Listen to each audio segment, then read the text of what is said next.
भारतामध्ये घर भाड्याने घेणं म्हणजे नेहमी ताण आणि आता भाडं वाढणार, डिपॉझिट वाढणार, अचानक नोटीस येणार ह्याची भीती.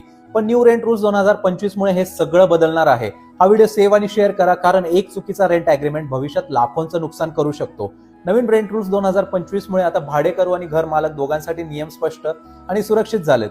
सगळ्यात महत्त्वाचं, रेंट अग्रीमेंट आता 2 महिन्यांच्या आत रजिस्टर करणं कंपल्सरी आहे. ऑनलाईन किंवा रजिस्टर ऑफिस कुठेही करा. रजिस्टर नाही केलं तर 25,000 रुपयापर्यंत दंड होऊ शकतो. अग्रीमेंट किमान 11 महिन्यांचा असावा आणि डिजिटल सील असणं गरजेचं आहे. रेंट, डिपॉझिट, ड्युरेशन हे सगळं अग्रीमेंटमध्ये स्पष्ट असावं. हा रजिस्टर डॉक्युमेंट लीगल प्रूफ म्हणून कोर्टमध्ये वापरता येतो. सिक्युरिटी डिपॉझिटवर काय नियम आहेत ते समजून घेऊ.